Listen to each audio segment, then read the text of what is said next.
नमस्कार दोस्तों। ये मामला शुरू होता है दिल्ली के पालम इलाके से, जहां एक 22 साल की युवती नेहा अपने परिवार से दूर किराए के एक मकान में रहती थी। वो नौकरी भी करती थी और साथ-साथ में पढ़ाई भी कर रही थी। उसे पूरा विश्वास था कि एक दिन उसे अच्छी नौकरी मिल जाएगी और उसका भविष्य संवर जाएगा, और इसी उम्मीद के सहारे वो पिछले 3 साल से अपनी जिंदगी को बेहतर बनाने की पूरी कोशिश कर रही थी। करीब 2 साल पहले उसकी मुलाकात 70 वर्षीय एक महेश वर्मा नाम के आदमी से होती है। महेश वर्मा दिल्ली के मयूर विहार स्थित एक अपार्टमेंट में अकेले रहता था और वो सरकारी नौकरी से रिटायर हो चुका था। शुरुआत में उसने नेहा को पूरा भरोसा दिलाया कि उसके बहुत ही अच्छे अच्छे संपर्क हैं और वो उसे मनचाही नौकरी भी लगवा सकता है। और उसने ये भी कहा कि अगर नेहा उसकी बात मानेगी और उसके बताए हुए रास्ते पर चलेगी तो वो बहुत जल्द उसकी जिंदगी बदल देगा। नेहा उसके झांसे में आ गई थी और धीरे धीरे दोनों के बीच मुलाकातें रोज रोज होने लगी। महेश उसे कभी पैसे देकर अपने घर पर बुलाता, कभी उसे अच्छा खाना खिलाता, कभी उसे बाहर घूमने ले जाता। हर बार उसे यही भरोसा दिलाता कि वो जल्द ही उसका करियर बना देगा। समय के साथ दोनों के बीच काफी नजदीकियां बढ़ चली और फिर उनका धीरे धीरे शारीरिक संबंध तक रिश्ता पहुंच गया। और दोस्तों, वो आदमी 70 वर्षीय महेश हर दिन उस लड़की नेहा को अपने साथ वक्त बिताने के लिए कहता था। नेहा भी उस पर पूरा विश्वास करती थी और इसीलिए उसका पूरा साथ दे रही थी।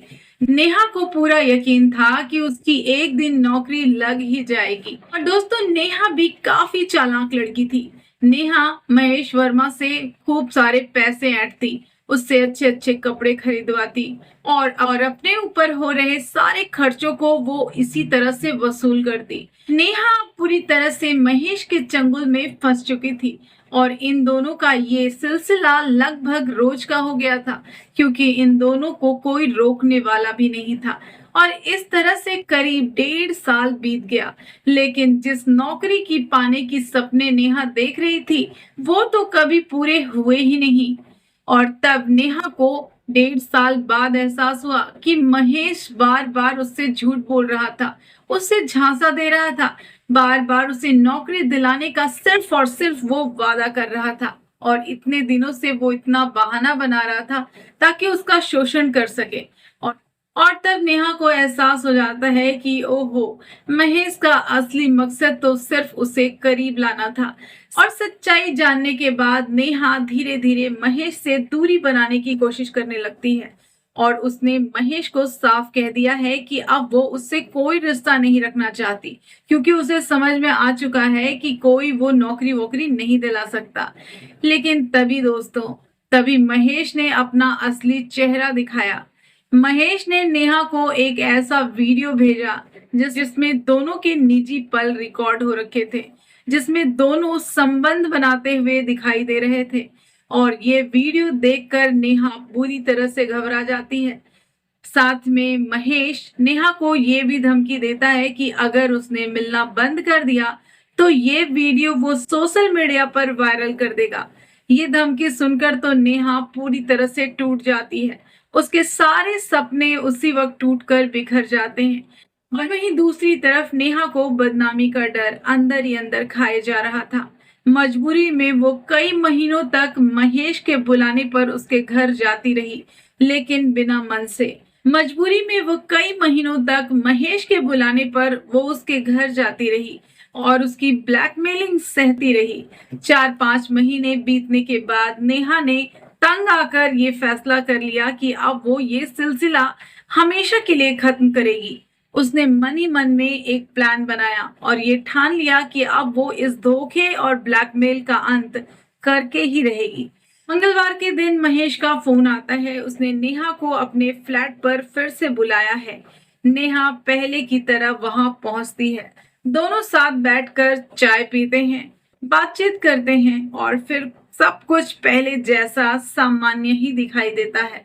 लेकिन इस बार नेहा ने बहुत ही चालाकी से काम लिया। उसने अपने साथ ताकत बढ़ाने वाली दवाइयां लेकर आई थी और उसने मुस्कुराते हुए महेश से कहा कि अगर ये दवाई आप खा लेंगे तो आपको पहले से भी ज्यादा ताकत महसूस होगी और आपको मजा भी आएगा। महेश उसकी बातों में आ जाते हैं और दवाई खा लेते हैं।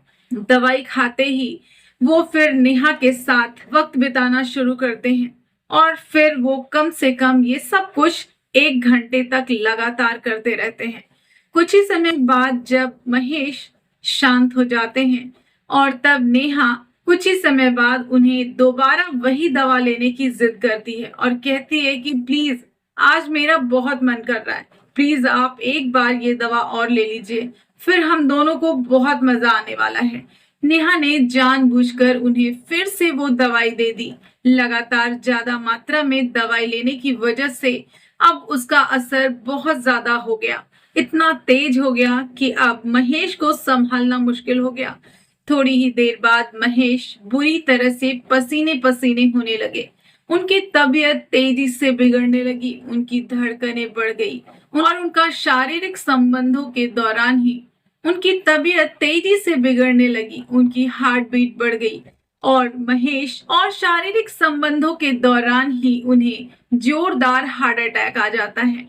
कुछ ही मिनटों में उनकी वहीं पर मौत हो जाती है।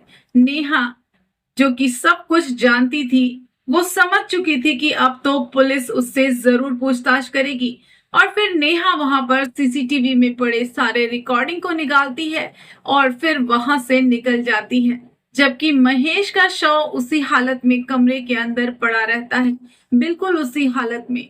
शाम को महेश की बेटी अपने पिता से मिलने फ्लैट पर पहुंचती है। दरवाजा खोलने के बाद उसे अपने पिता की मृत अवस्था में देखकर तुरंत ही पुलिस को सूचना देती है। पुलिस मौके पर पहुंचती है और जांच शुरू हो जाती है और तब सीसीटीवी फुटेज की जांच होती है, जहां पुलिस को कुछ भी नहीं मिलता, लेकिन कमरे में रखे चाय के कपों पर लिपस्टिक के निशान मिलते हैं और बस यहीं से पुलिस की जांच शुरू हो जाती है। महेश बिना कपड़ों में मिलते हैं, जिससे पुलिस को यह अंदाजा हो जाता है कि घटना के समय उनके साथ कोई महिला मौजूद थी और इन दोनों में जरूर कुछ न कुछ हुआ भी है। और इसके बाद आसपास के सभी सीसीटीवी कैमरों की फुटेज खंगाली जाती है और तब दिखाई देता है कि एक फुटेज में एक युवती ये सारे एविडेंस लेकर उस कमरे से निकलती हुई दिखाई देती है और पुलिस ने जब जांच आगे बढ़ाई तब पता चला कि वो युवती नेहा ही थी। नेहा को तुरंत हिरासत में लेकर उससे पूछताछ की गई। पूछताछ के दौरान उसने पूरी कहानी पुलिस को बता दी। उसने बताया कि किस तरह से उसके सपने टूटे, किस तरह से उसका शारीरिक शोषण हुआ, उसे बार बार बेवकूफ बनाया गया। उस नेहा को मालूम था कि इस घटना के बाद पुलिस उसे गिरफ्तार कर लेगी, लेकिन उसे अब अपनी बर्बाद हुई जिंदगी का कोई भी अफसोस नहीं था। वो खुलकर पुलिस को सारी बातें बता देती है। दोस्तों, ये घटना खासकर उन लड़कियों के लिए एक बड़ी सीख है जो अपने घर से दूर नौकरी या फिर पढ़ाई के लिए निकलती हैं। कई बार कुछ लोग बड़े बड़े सपने दिखाकर भरोसा जीत तो लेते हैं, वो करियर बनाने की, नौकरी दिलाने की या फिर जिंदगी बदल देने का पूरा वादा करते हैं, लेकिन हर चमकती हुई चीज सोना नहीं होती। किसी भी अनजान व्यक्ति पर आंख बंद करके भरोसा करना कभी कभी बहुत भारी नुकसान में डाल सकता है। और अगर कोई व्यक्ति बार बार एहसान जताकर निजी जिंदगी में दखल देने लगे, गलत शर्तें रखने लगे या फिर किसी भी तरह की ब्लैकमेलिंग करने लगे, तो चुप रहने के बजाय तुरंत ही अपने परिवार या फिर किसी भरोसेमंद व्यक्ति को इन्फॉर्म जरूर करना चाहिए या फिर पुलिस की मदद लेनी चाहिए। इस पूरी घटना के बारे में आपकी क्या राय है? आप भी हमें कमेंट में जरूर लिखें। मिलते हैं अगली वीडियो में, तब तक के लिए राधे राधे।